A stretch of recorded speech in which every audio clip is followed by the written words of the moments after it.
the intake of new information is so critical for high performance in anything you do.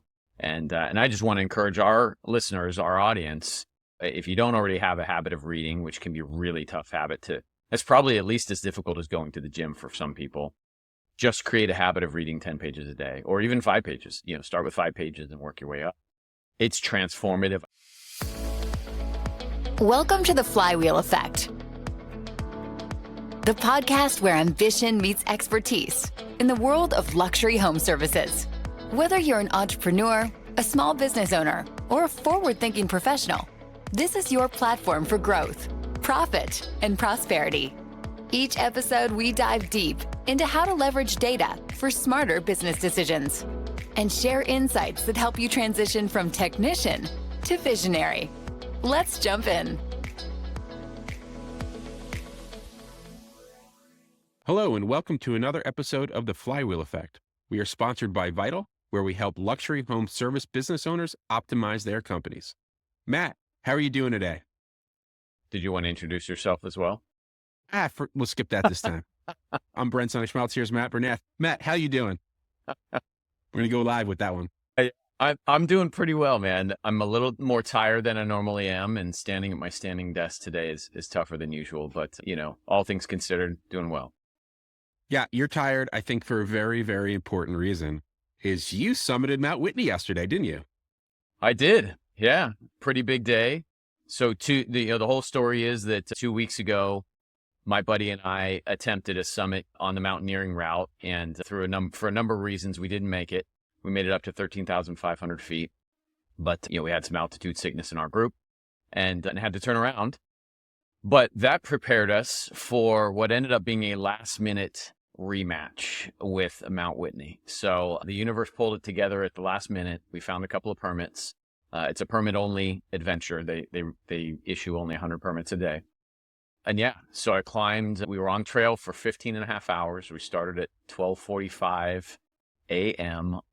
Thursday and finished about 4:15 p.m. And it was incredible, man. The hardest thing I've ever done. And my calves are shredded. My back is a little sore.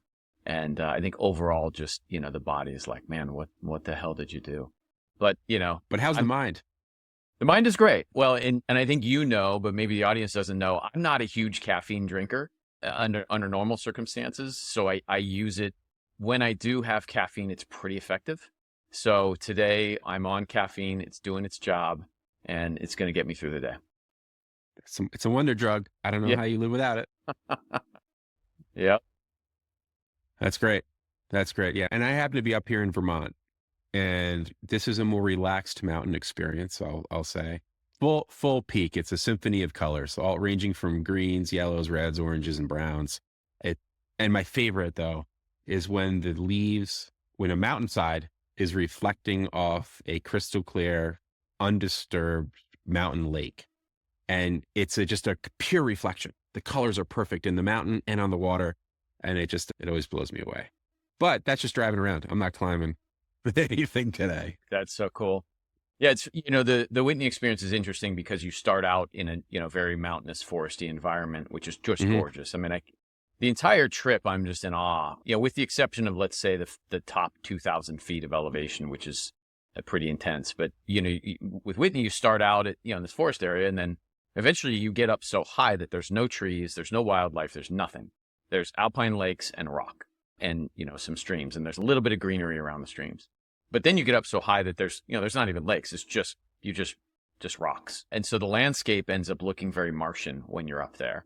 Right. And in that last 1,000 foot of elevation, the altitude had affected me so much that I felt drunk. I was just wobbly and, it's just one foot in front of the other. You're just going and going. And the only thing I'm thinking about is just getting to the summit, right? Without falling over and tripping and, falling down the cliffs. It's wild how you go, I, for example, in this trip specifically went through this range of emotion of, beautiful colors and all this excitement about being in the forest. And then you get out of that and it's just like, all right, we got a job to do. We got to get to the top of this thing. There's very little beauty around us at that point. It's just a bunch of freaking rocks. There's a few people and you're just going, getting to the peak. And then once you get there, you got to turn around and go back down 6,600 feet. So it was an 8-hour climb and a 6-hour descent, some breaks in between. So it was pretty interesting. A lot of fun. That's cool. Yeah, we'll have to dig into that a little bit deeper later. But in the meantime, we have an episode to finish here. This episode, we're going to split up into two little parts. First part, well, actually, the second part, we're going to talk about year-end planning. Some of the things that you have to do at the end of the year to set you up for success the next year and optimize the way you're going to finish it out. But in the first part, we're going to introduce the Flywheel Effect Book Club, where Matt and I are going to select 2 books each. Each of us are going to select a book published, one in the last 5 years, so very recent, and the second one before the year 2000. Now, why are we doing this?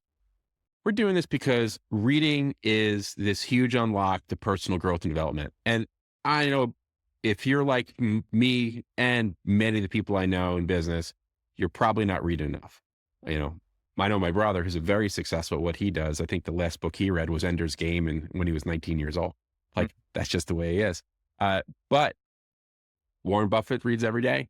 I try to read every day. Matt tries to read every day. If you can join us on this reading journey, I'm sure you're going to find some pretty substantial value in it as well.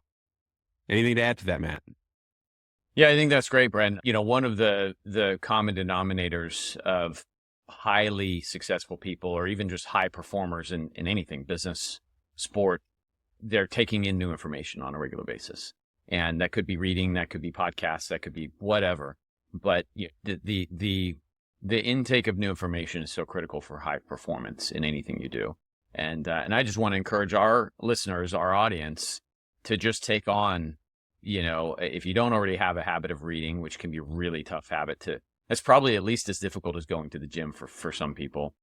Just create a habit of reading 10 pages a day, or even 5 pages. Start with 5 pages and work your way up. It's transformative. I've seen it with people. And even if you're not a big business book person, that's fine. Go get some biographies, something nonfiction. It's got to be nonfiction. And it's life-changing. I'm gonna take a slightly different tack on that, Matt. Instead, I think if you're reading fiction, you're also going to get a ton out of it. It's just literally the process of reading. I read a lot of fiction, and sometimes the value I get out of the fiction surpasses the nonfiction. So I don't care either way. Just start reading. Yep. And hopefully that you got everyone, if you're a regular listener to the Flywheel Effect, you can commit to reading the 4 books that we're about to discuss. So even if you do read nothing else, 4 books over the next year will be an awesome start. All right. So let's do this. Matt, I'll let you go first. First, let's do the more recent selection. What do you got for us?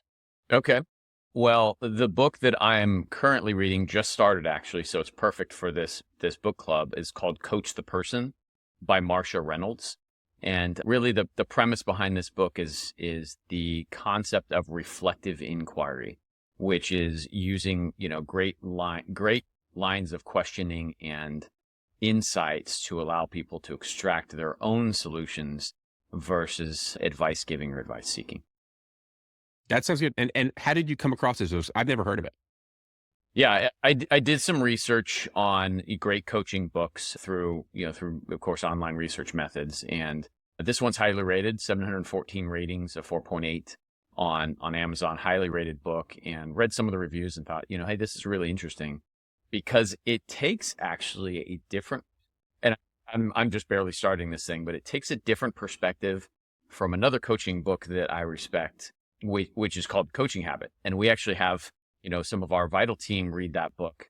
And it's sort of like, I wouldn't say they're completely opposite perspectives on coaching, but they're different enough that I'm looking forward to seeing these 2 different perspectives.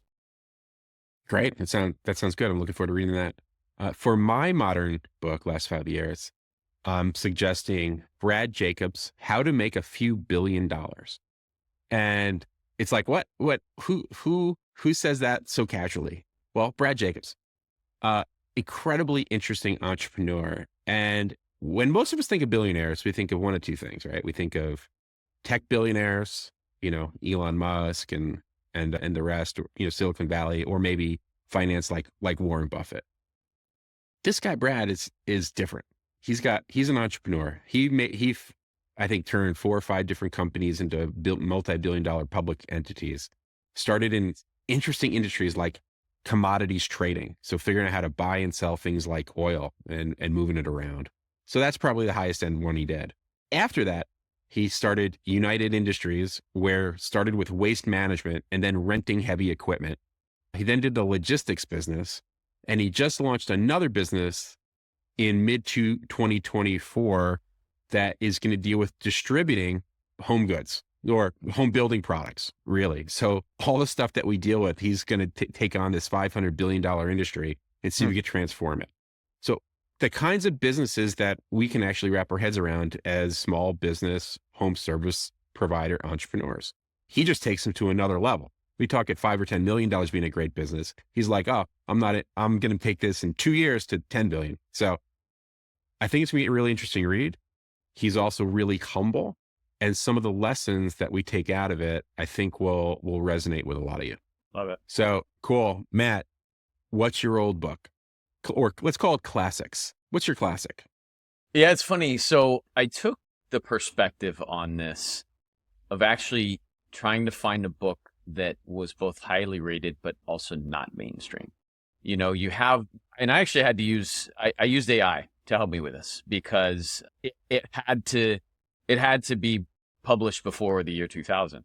And I'm going to take an exit ramp and then get back on the freeway here. But as I was using AI, it was hallucinating a little bit. And, you know, if you're not familiar with AI hallucinations, the concept of an AI hallucination is that it gives you back information that's not accurate, right? And actually, a couple of the recommendations were not published before the year 2000. So it's interesting, you know, there's still, now, in this case, I was using Google Gemini, which has just been released, and I was just testing it out. But Gemini definitely hallucinated on a few of these, and I had to correct it. So I went back to using ChatGPT and Claude. So that's my little exit ramp that, you know, hey, there's still hallucinations out there. Many fewer with the big guys, but be careful. So, yep. Getting back on the freeway here, my goal was to find a book that A, I had never read before, and B, is not, you know, the mainstream of, you know, Good to Great and Jim Collins and all the things that, you know, that most of us have already been exposed to. So the one that I found is called The Innovator's Dilemma by Clayton Christensen. And that's a good book. Yeah. Have you read it? It was a assigned reading in business school. Ah, there you go. Yeah. So highly rated, 3,800, almost 3,900 ratings on Amazon, 4.5. So I'd say that's defined as a classic, right? And so this one is 288 pages. Pretty excited to read this book and get into it. So I'm looking forward to reading it again. I've now been 24 years since I read that. So it's probably time to revisit. So that'll be great. For my long book, I am going a completely different way, and we're going to talk business entrepreneurial journey as allegory. All right. So no one thinks of this as a business book, but it's truly is. It's called The Long Way by Bernard Moitessier. And what this book is about is in 1967 or 68, there was this semi-organized race called the Golden Globe, which was a single-handed, nonstop, I mean, you can't touch land, you can't interact with anybody, race around the world from France. You go down the Atlantic, around Antarctica, and back up the Atlantic, and that's around the world. So, and this book is the firsthand kind of journal of Bernard Moitessier's trip around the world. And so a couple things that make it interesting. So the Southern Ocean, for those of you who don't know, below it's called the Roaring Forties, is essentially the world's greatest flywheel. There's no land to stop the currents flowing east to west to east around Antarctica, and it goes in a full circle. So the waves get huge, the wind gets huge, and it's just nonstop for basically centuries.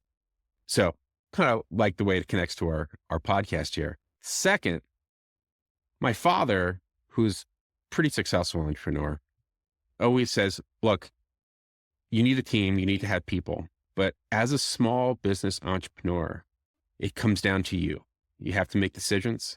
You have to take responsibility, and nothing else can get in the way of what you think needs to happen. And when push comes to shove, you are alone. So I was thinking about that in this book. And what in this book, he encounters a series of problems that he has to figure out creatively how to overcome them, interacts with his surroundings, what he knows in his experience, and what he's going to face in the future. And I think if we read this as an allegory for the small business journey or luxury home service business journey, we're going to get some really interesting lessons. So totally out of the blue, different. I have read it before, but I haven't read it in, again, like 20 years. So it's time for me to revisit it. So Matt, I don't think that's a book that you've probably never read. So I think you're going to enjoy it. And hey, there's extra credit book. I'm going to put an extra credit book on here too.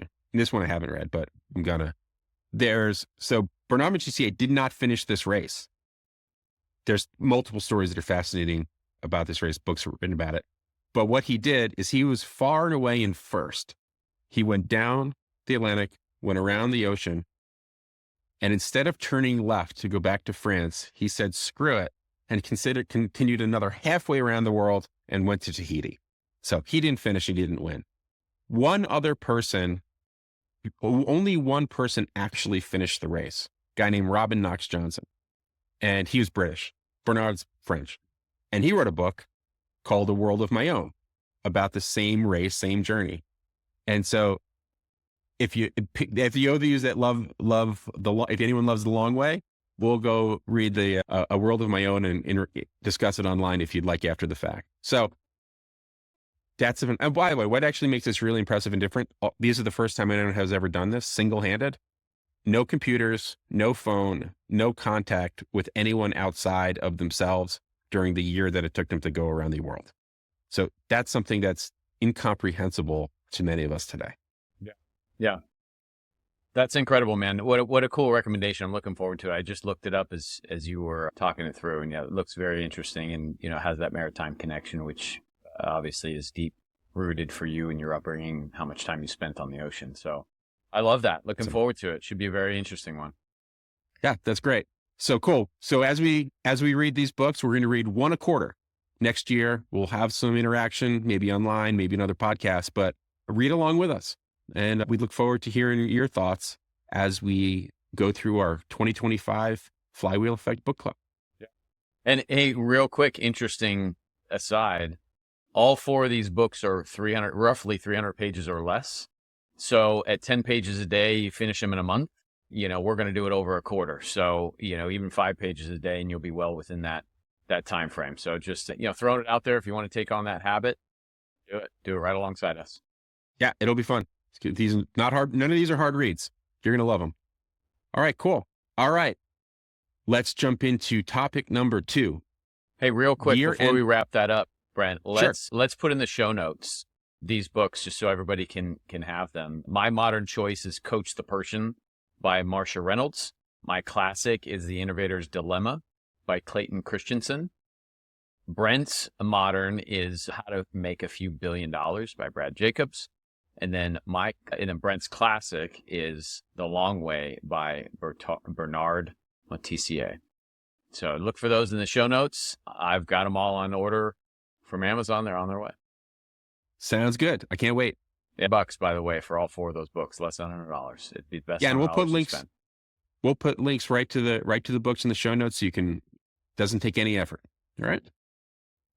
All right, guys. Let's do year-end planning. Matt, I know this is an area where I've spoken to you in the past and is important in how you think of how you run your companies. So let's talk about year-end planning in kind of 2 different ways. First is, what are the actions you take at the end of the year to help close out that year, make sure that you've closed the loops, dotted the I's, crossed the T's, and made that year as successful as possible. Second, what are the things you do at the end of the year to tee up the following year for even more success? Let's cover that first one. Let's cover the first half of that first. There's a lot in there, Brent. So I think to start out with, maybe get an idea of what might be going through your head as far as categories of things to cover. And maybe for our listeners, it'd be helpful to kind of break those things up as you're seeing them in your head. So what are some categories of things that you're thinking about as far as year-end close? We'll talk about this year first. How do you close? So what are some tactical things that you should do financially within your company so that you're in a strong position come December 31st? Yeah, that's a great question. And we get this a lot with our members, especially newer ones who've spent so many years basically spending money to try to save on taxes, right? So they get to the end of the year and their CPA says, oh, this is what your tax burden is going to be for this year. And then they go on a spending spree. And the hope with that spending spree is that, hey, I'm going to save money on taxes. And the reality is that you might end up saving some money on tax by going on the spending spree, but you end up spending way more, than your tax relief, right? And so as we start peeling back the layers of what makes sense and what doesn't, it doesn't make sense to take cash out of the business to save on taxes unless that cash was going to come out of the business anyway, or unless that cash is going to be utilized as an investment, right? It's going to bring, let's say you invest in a new website before the end of the year and it's a $40,000 investment and that thing's going to end up cash flowing for you next year. Awesome. Great investment, right? A bunch of cash out of the business right now. It might hurt, be painful, but maybe that's something that makes sense. You need some new vehicles. You might end up looking down the road and saying, gosh, we don't need them for another 6 months, but if I buy them now, I'm going to save some money on taxes. Rent, you might end up having some rent that's due next year, let's say first quarter rent, and maybe you want to prepay it. There's some tactical things of that nature.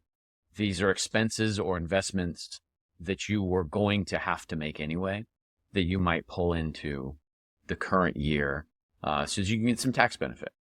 Well, it doesn't make sense. Sorry, yeah, go ahead, Brent. I just want to make one quick comment on the auto purchase. You talked about buying vans. The other part of that is the car factories often offer the best deals right at the end of the year to try to clear out their inventory. Right. So if you're looking to buy a car or truck, now's the time. Like, hey, I'm actually probably gonna buy something right now, and their factory's offering 0% financing for 6 years. Like that's the kind of thing that you could find when you're thinking about that towards the end of the year. So, all right, sorry, go ahead, Matt. No, that's a great point. And being that you have a history of your family being in the car business, I think that's a huge added value. So the way that I've looked at it, because initially before I was educated about the difference, I would also go on that spending spree. It's like, hey, my laptop's fine, but shoot, I'd like a new laptop, and then I go buy a new laptop, and like I'd talk to my some of my employees like, hey, how's your laptop? Do you need, all of a sudden you're buying 4 or 5 MacBooks and, $10,000. And, the shopping spree just doesn't make sense because unless that's a purchase you were going to make down the road, it's cash pulling out of the business that you could otherwise invest. And frankly, you're always better off. It's always cheaper to pay the tax. Like I've had a couple of CPAs in my life that have stopped me in my tracks and said, look, man, here's the actual dollars coming out of your business to pay the tax man. Here's the actual dollars coming out of your business with your spending spree and how much it's saving you. It doesn't make sense. And so what it comes down to is cash flow, right? None of us love to pay the tax man more than we feel like, is our fair share. And frankly, I think all of us can agree that we never feel like we're paying our fair share. Like nobody likes to write a check to the government and be like, oh, that was fair. That was totally fair. I'm good with this. Like there's just never that. I've not met a person in life who has ever felt like writing that check was fair. So it's never going to feel fair, but you got to do what's right for the business. And over and over and over again, Brent, what we see, and I've fallen into this trap many times, is when we pull cash out of the business to do those, creative tax strategies, that's cash we can't invest in the future. And this ties to what I think you're going to go to next, which is how do we set ourselves up for, like in this case, an amazing 2025? How do we wrap up 24? So there's the tactical advice I would say from a financial perspective is, what are some creative income strategies that you have? So, are there some ways to defer income to the next year? Are there ways to bring expenses into this year that make sense? Are there purchases that you would probably have made next year that maybe you pull into this year? All of those strategies you need to talk to your CPA. This is not tax or legal advice by any means. I think that's good. And a couple that I'd like to add if you have acquired real estate in this year, something that I think everybody should do every time they buy a real estate for an investment or commercial purposes is do a cost segmentation analysis. And what this does, and there's companies that will do this for you, is it breaks down the value of the house according to different components. And the reason you do that is because the depreciation schedule on a window versus an appliance versus the roof versus the house is different. And you could pull depreciation forward and get a huge tax benefit in the year that you purchased the property, right? So meaning that this is actually huge dollars. Like if you buy a property with a mortgage and you put 20% down, say it's $1 million and you have $200,000 down, by doing a proper segmentation analysis, you can actually save potentially up to $200,000 on your taxes, depending on, your level of income. It's possible to do. So essentially can end up being zero cash purchase of a property if you do that properly. But you have to do it really need to do it in the year you purchase. So if you haven't done it yet, do it in those last 2 months to get it over with. That's number one. Number two is, you know what? That's the biggest one I think is the one I want to recommend. So I think we covered way to think about finances with expenses and revenue, where you're going to try to put it on the line from December 31st. Next phase that I think year end that I think is overlooked is thinking about HR and operations in how things are functioning and using that last bit of year, which sometimes during the holidays can be a little bit slower depending on your projects that you're working on, to think about how your HR and operations are optimized and how they functioned during the course of the past year. But what are the type of things that you'd focus on around those topics? Good questions. I don't know what comes up for me top of mind specifically with operations and HR, other than, we're constantly planning for, what does the team look like in order to generate the kind of revenue and, profit that we're looking for. So I think from a year-end planning perspective, one of the recommendations that we would have is to start with your financial plan. What are the numbers you want to hit next year, for example, and who are the bodies, who are the people in what roles, and what are those people going to be making that allow us to hit those numbers, right? And so I don't know if that's sort of what you're going for, but yeah, that's generally what we're recommending to, that's what we do internally, and that's what we recommend to our members. And I think there's one. So this way, start with the financial plan. But I think where I'm getting into is, I think there's an opportunity is once you look at how you're doing this year, and you could do this, November, December-ish, how you did in the year, but break those line items down and look at your business granularly. Where were you operationally excellent? Where were you deficient? Where were you just okay across your company, whether it's project management, whether it's the back office and collections, and look at it relative to the prior year. And I think if you do that and you're very critical of those line items, you can identify places for improvement and within the operations, but using those numbers to do it. And think about the people that are in those roles and if they are the right ones to help you achieve the next level of growth, which you're going to try to do the following year in your budget process. I think that's kind of where I'm getting at. It's like, I think that introspective, instead of, wow, everything was great. Like, not everything was great. I don't care what business you had. Not everything was great. There's a place you can improve.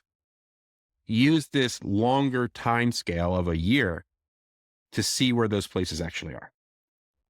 That's awesome. I agree with that. And your prompt just brought up two things for me.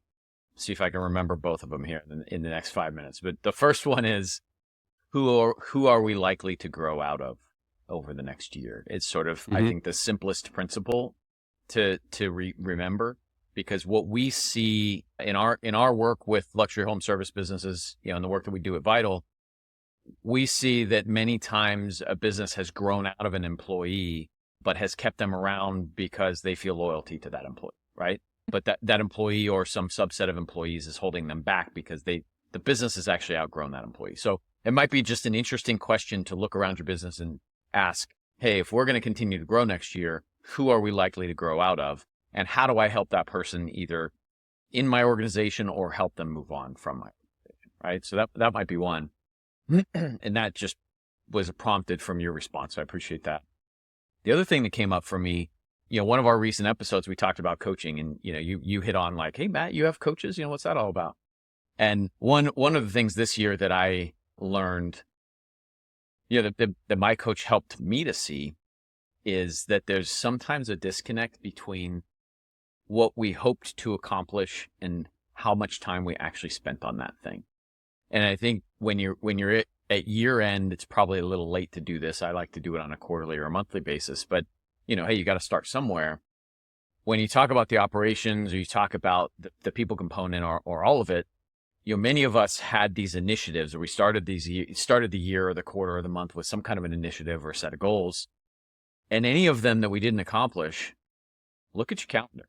See how much time you actually spent on that initiative. And the way this came up for me earlier this year, we're growing like crazy. Earlier this year, I was struggling with, the hiring and filling of certain roles.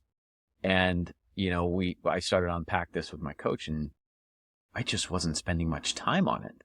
I was putting it out into the universe as a hope, which I think a lot of us do. Like, hey, I've got my people working on it. I have my recruiter working on it. I have all these people working on it. But I hadn't carved out really any time, like maybe an hour or two a week, but then I was in reaction mode, right? So whenever my recruiter would bring me something, I'd have to carve out time in my calendar to deal with it. So as we unpack that, I started time blocking, like, hey, you know what? I'm going to spend 8 hours a week on this thing. And sure enough, once I changed the amount of time and effort I was putting towards that initiative, things got done. So I think to tie it back to your point about year end, look at the initiatives that you actually succeeded on, and then look at those initiatives that failed. And chances are the ones that succeeded had time and effort and energy put towards them. The ones that failed probably didn't. And that's maybe a learning for the following year to say, hey, I got to carve out more time, or my team needs to carve out more time to work on this specific thing, because a goal is a dream that has a plan, right? If there's no plan behind it, then it's really just a dream, and it stays there until it turns into a goal. Or maybe you have to carve out more time, or maybe you have to have fewer initiatives. I think there's a piece of that, right? There's you expect to get too much done in a given year. I got that problem in spades. So, same. So yeah. And that kind of gets to this. This is a really good transition into this next year component, but I think it's related to this is, I think an underappreciated exercise that's small business and luxury home service providers need to go through is a formal budgeting process and expectations for the next year. And what you're talking about, and as a transition, is end of year, you should be using that budget and these initiatives and that plan from the beginning of the year or the end of last year to define your levels of success. I know I was running a peer group last week, and I was asking them, relative to your budget, how are you performing? And they all started out saying, hey, this is great. But then they really went back and looked at their budget, which they don't have a habit of doing. And were like, oh shit, I'm not doing nearly as well as I thought. So it's an important tool to keep you grounded into how you actually are doing. So let you take on that. But I think I'd like to cover that process as both a review, but also as a go forward. Isn't that really interesting that our brains, when it's something that we are personally responsible for, our brains will convince us that we're doing better, right? Yep. If it's something someone else is personally responsible for, we don't operate that way. We have more clarity on, like, Brent, if you were to send me your goals every single week, I'd have a lot more clarity on how you're doing against those goals than you would, because you're going to convince yourself that you're doing a better job. But then when we put metrics and numbers to that, there's 100% clarity as to how you, right?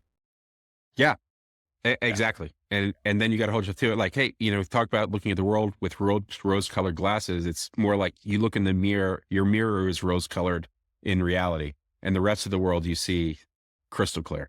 Yeah, it's funny. I love that you brought up that analogy, that story. So I think there's a couple of things that come up for me in this conversation. One is the seasonality. I think it's very easy for us to, us being just collective, business owners, leaders, managers, whatever, to buy into the concept of seasonality, or buy into the concept of, hey, we always have a slow Q4, or we always have a slow Q1 or whatever. I actually think that creates self-fulfilling prophecy and space for excuses. My perspective is that Q4, Q1, Q2, Q3, I'm sure with some exceptions, there's businesses that unquestionably have seasonality or whatever the case may be, but patterns start to emerge and then patterns get created. So, you get a couple of years where you have a slow quarter. Is that a pattern? It certainly can turn into a pattern if you start to convince yourself that the fourth quarter is always slow, because subconsciously we just make that true, right? We stop returning calls, or we think like, hey, nobody really wants to make a decision, so I'm not going to follow up. I mean, there's a history of all of this happening in businesses across all industries. Yep. So my first suggestion for anyone, and it's tough to do, is throw out the concept that your business has seasonality, throw out the concept that you always have a slow whatever, and just say, hey, we're going to continue pushing every single quarter, every single month to hit, exceptional goals, and push. And it's unreal what I've seen happen inside of that space. Yeah. And it's actually a competitive unlock if everybody else is still looking at Q4 as being slow. And all of a sudden you're out the guy pushing, you steal all that business. Absolutely. Yep. There's no doubt in Q4 that most of us lose, 2 to 3 weeks of productivity, right? If you're a business that's taking care of your people are taking time off. You can't do anything about that. But, if you let that bleed into a month's worth of lost productivity, then yeah, there's no doubt you're going to have a slow Q4 because your team's only working 8 weeks instead of 12, right? So anyway, that's one thing I wanted to bring up. The second thing I wanted to bring up is, in a lot of the work that we do, if a company is struggling throughout a year, right? Like, for example, in 2024, we have some of our members who are struggling. They're struggling, especially in project-based businesses, they're struggling because of something that happened in the past. They're not usually struggling with things, decisions, or activities or business strategy that is a today problem. And so what we recommend is, as you're approaching the year end, and it's looking like it's not going to be one of your strongest years, what can we do to buckle down and make sure next year is amazing, right? And business is a cycle. The cycle just kind of continues and repeats itself. And so strategically, we coach our members and friends to say, look, put whatever has happened a little bit behind you. How do you learn from that? How do you set up, in this case, 2025 to be exceptional? What are the things you can do this quarter to just accept the reality of what it is, and put things in place to make next year, a rocket ship, rather than just being so wrapped up in what happened this year. So that's great. And I got a question on that, but I had a thought that I just had to get out on the way to act in year end in the holiday season that can help accelerate that quarter. Because I know a lot of friends, nice house, are going to have holiday parties. They got projects that they want done.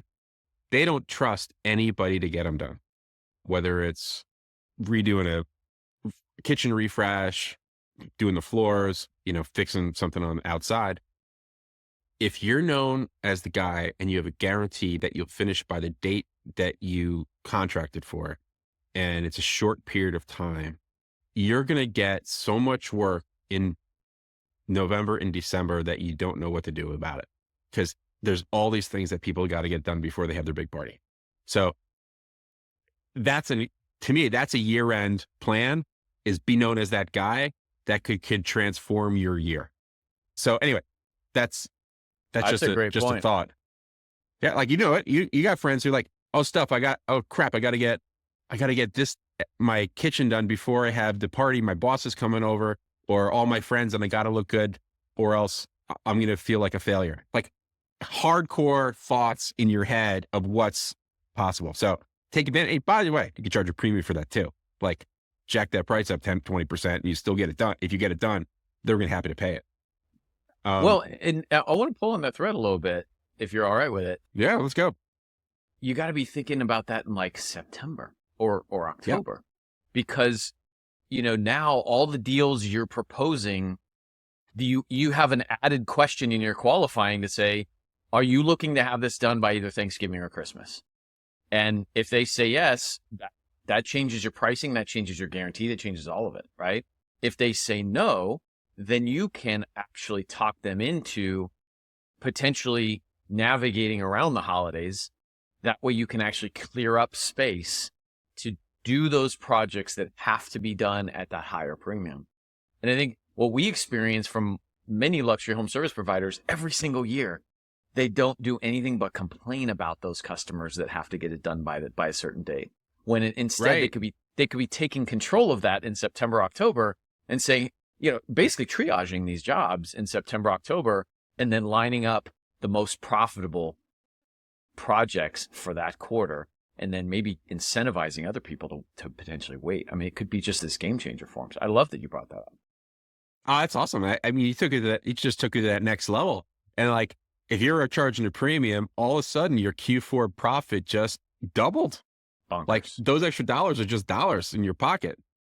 Yeah. Knock it out of the park. And everybody's happy to deal with the madness at that point. Your people are happy to accept a little more overtime to get the things done, and you're happy to pay it, versus saying, hey, we're working from the same bucket that we're always working from, and now I'm having to pay you overtime. This is a problem. Yep. You can be working from a bigger bucket, and I mean, look, at the end of the day, you're providing a value to your customers that nobody else is going to be able to provide, a guarantee and focused effort. Like, who else is providing that? Nobody. I think that's a new plan. I really want to, let's get this implemented. It sounds great. Yeah. All right. Let's circle back to budgeting. And I think there's other things to get into this, but this will get us there. I don't think that 20% of small businesses or luxury home businesses properly budget for the following year. Would you agree with that? Yeah. I mean, it's probably less. I think it's a scary thing. I feel like it's unapproachable for many because they don't even have the numbers to start with. I'm sure you can come up with an analogy, but it's like, if you don't have the data to begin with, how do you plan around improving that data? Yeah. So this gets into data. And I think the analogy is, could you imagine trying to scale Mount Whitney yesterday without a plan on how you were going to do it? Right. Would it have been possible? No. And frankly, the fact that we had the experience 2 weeks ago is what allowed us to have a successful summit yesterday, because despite all the information out there, sometimes experiencing it and having that data right in front of you is very helpful. Okay. So now keep good data, and let's start from scratch. Let's assume your data isn't great, but we want you to have a good budget anyway. What are 3 things that a business can do to start, and let's call this a multi-year process of getting better, to start the process of setting up the following year through goals and a level of budgeting that can give them that feeling of success without being overwhelming? Do you have any of these 3 things in mind, or are we coming up with them in the moment? I think we can come up in the moment. In my mind, first step is, let's talk about projects. How many projects do you want to get done over the course of the next year? Like, let's just start there. That's the basics. Yeah. Well, and inside of that, so I think one of your qualifiers here, which I love, is we know the majority of luxury home service businesses aren't working with great data. So your requirement here for these 3 things is that we start without great data. But I think the data piece that does exist for luxury home service providers, whether it's on a piece of paper or in a computer, is they know how many projects they completed that year and what the total cost of those projects are. Right. And that may not be a spreadsheet today, but they could either assemble that themselves or have somebody assemble it for them.